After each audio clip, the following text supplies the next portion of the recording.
Hello dear student, आज के इस लेक्चर में हम समझेंगे कि केमिकल बॉन्डिंग क्या होती है और एटम्स केमिकल बॉन्ड बनाते ही क्यों हैं। सबसे पहले समझ लेते हैं कि केमिकल बॉन्ड होता क्या है। डेफिनेशन देखिएगा, a force of attraction that holds the atom together in a substance और ए मॉलिक्यूल। फॉर एग्जांपल, अगर हम एक स्ट्रक्चर देखें वाटर का, तो इसमें आप देखते हैं कि दो हाइड्रोजन है और एक ऑक्सीजन है। तो इस मॉलिक्यूल को कौन सी फोर्स है जो इन थ्री एटम्स को आपस में होल्ड करके रखे हुए, उसके पीछे रीज़न और लॉजिक क्या है।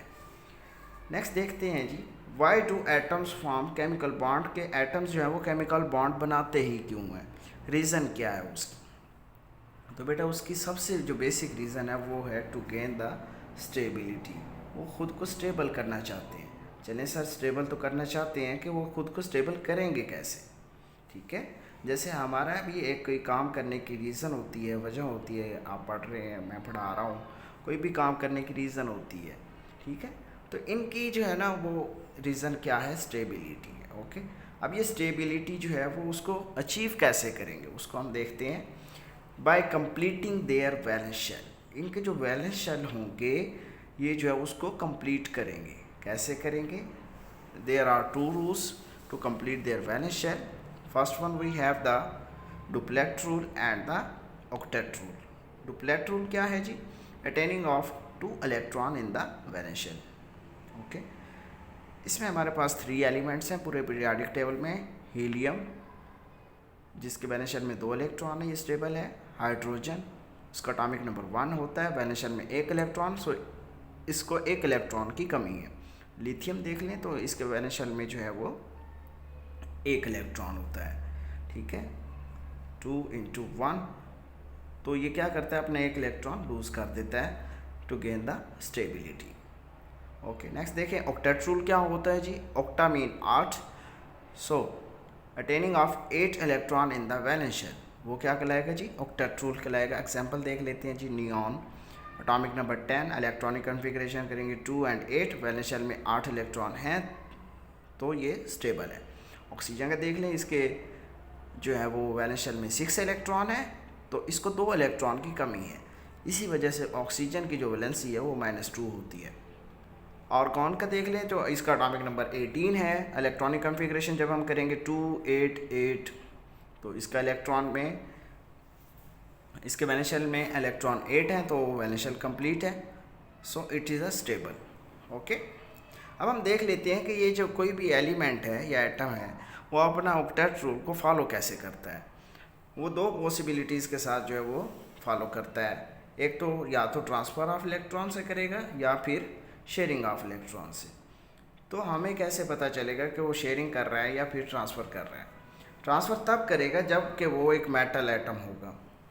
ओके, तो मेटल्स की ये प्रॉपर्टी होती है, जो एस ब्लॉक एलिमेंट्स हैं वो इलेक्ट्रॉन्स को लूज़ करते हैं और कैटाइन बनाते हैं, जबकि जो पी ब्लॉक एलिमेंट्स हैं वो अनाइन बनाते हैं। ठीक है, जब कोई एटम इलेक्ट्रॉन लूज़ करेगा, दूसरा एक्सेप्ट करता है, तो उसके नतीजे में जो बॉन्ड बनता है उसको हम कहते हैं आयनिक बॉन्ड। ओके, एग्जांपल के तौर पे देख लें सोडियम, उसका एटॉमिक नंबर 11 है। इलेक्ट्रॉनिक कन्फिग्रेशन जब हम करेंगे 2, 8 और 1 है, वैलेंस शेल में 1 इलेक्ट्रॉन, तो ये इसको लूज़ करता है, क्लोरीन जो है उसको एक्सेप्ट कर लेता है। इससे क्या होगा, इसका जब ये लूज़ कर लेगा तो इसके वैलेंस शेल में इलेक्ट्रॉन रह जाएंगे 2 और 8, सो इसका वैलेंस शेल कंप्लीट हो गया। जब क्लोरीन इसको गेन कर लेगा तो उसके वैलेंस शेल में हो जाएंगे 2, 8 और 8, तो इसका वैलेंस शेल भी कंप्लीट हो गया ऑक्टेट रूल के अकॉर्डिंग। तो ये दोनों क्या हो जाएंगे, स्टेबल हो जाएंगे। अब इसके नतीजे में ये होगा कि सोडियम के ऊपर पॉजिटिव चार्ज आ चुका है और क्लोरीन के ऊपर नेगेटिव चार्ज आ चुका है। तो सवाल ये है कि जब इनका ऑक्टेट कंप्लीट हो चुका है तो फिर हमें सोडियम क्लोरीन अकेले अकेले इस फॉर्म में नहीं मिलते। उसकी रीज़न क्या है कि जब ये एक इलेक्ट्रॉन लूज़ करता है, दूसरा गेन करता है, तो ये बन चुके हैं अपोजिट आइंस। और यूनिवर्सल रूल है कि opposite charges always attract each other, ये एक दूसरे को अट्रैक्ट करेंगे, जिसकी नतीजे में ये बनेगा सोडियम क्लोराइड। ठीक है,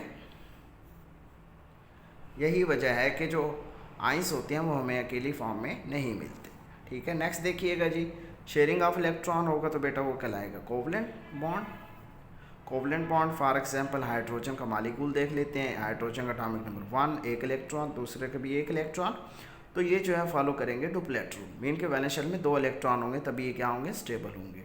तो एक हाइड्रोजन दूसरा हाइड्रोजन एक एक इलेक्ट्रॉन शेयर कर लेगा, तो ये हो जाएगा H2 मॉलिक्यूल जो कि गैस है और ये स्टेबल मॉलिक्यूल बन चुका है। Okay dear student, need to remember one thing कि बॉन्ड फॉर्मेशन जब भी होगी इसके नतीजे में एनर्जी जो है वो चेंज होगी, चेंज इन एनर्जी आएगा। तो सवाल ये है कि चेंज इन एनर्जी आता ही क्यों है। तो देखिएगा कि जब भी कोई एक एटम, फॉर एग्जांपल हम एक हाइड्रोजन का एटम कंसीडर कर रहे हैं, ये हाइड्रोजन है, ये भी हाइड्रोजन है, ठीक है। तो हाइड्रोजन का ये न्यूक्लियस हो गया जिसमें एक प्रोटॉन में इनके एक पॉजिटिव चार्ज है और ये दूसरा न्यूक्लियस जिसमें प्रोटॉन है और इनके ऑर्बिट में एक एक इलेक्ट्रॉन है। जब भी ये एटम बॉन्ड बनाने के लिए एक दूसरे के करीब आते हैं तो यहाँ पर 2 तरह की फोर्सेस होती हैं। सेम चार्जेस के दरमियान में इनके इसका न्यूक्लियस सेम चार्जेस हैं, तो यहाँ पर जो फोर्स होगी वो क्या कहलाएगी, फोर्स ऑफ रिपल्शन। वो रिपल्सिव फोर्सेस कहलाएंगी। क्यों? क्योंकि यहाँ पर क्या है, सेम चार्जेस हैं। सेम लाइक दिस इलेक्ट्रॉन और इलेक्ट्रॉन के दरमियान जब फोर्स ऑफ रिपल्शन होगी, ये तो ऑर्बिट में दूर हो सकते हैं क्योंकि इनका तो फिक्स पोजीशन नहीं है, जबकि न्यूक्लियस की फिक्स होती है, ठीक है। ओके अब एक दूसरी होती है फोर्स ऑफ अट्रैक्शन। वो क्या होगी, इसका न्यूक्लियस इसके इलेक्ट्रॉन को अपनी तरफ खींचेगा, अपने को तो खींच ही रहा था, और इसका न्यूक्लियस इसके इलेक्ट्रॉन को अपनी तरफ खींचेगा। ये वाली जो फोर्स होगी वो क्या कहलाएगी, फोर्स ऑफ अट्रैक्शन, जिसको अट्रैक्टिव फोर्सेस का हम नाम देते हैं। अब बॉन्ड हमारा कब बनेगा, जब हमारी रिपल्सिव फोर्सेस कम होंगी और अट्रैक्टिव फोर्सेस ज़्यादा हो जाएंगी। मीन के अट्रैक्टिव फोर्सेस इनके ऊपर ओवरकम कर लेंगी, तभी क्या होगा, हमारा जो है वो बॉन्ड बन जाएगा। अदरवाइज बॉन्ड हमारा जो है वो नहीं बनेगा, ठीक है। तो इसके नतीजे में क्या होगा कि यहाँ पर एक बॉन्ड बन चुका है, ये 2 हाइड्रोजन के एटम हैं, उन्होंने एक बॉन्ड बना लिया है। तो उसके नतीजे में हमेशा ही क्या होगा, एनर्जी जो है वो गिवन आउट होगी। मोस्ट इम्पॉर्टेंट MCQ कि जब भी एक बॉन्ड बनेगा तो उसके नतीजे में एनर्जी अब्जॉर्ब होती है या गिवन आउट होती है। तो इसके नतीजे में हमेशा एनर्जी गिवन आउट होती है, जिसको हम दूसरी लैंग्वेज में कह सकते हैं कि it is an exothermic process. Okay.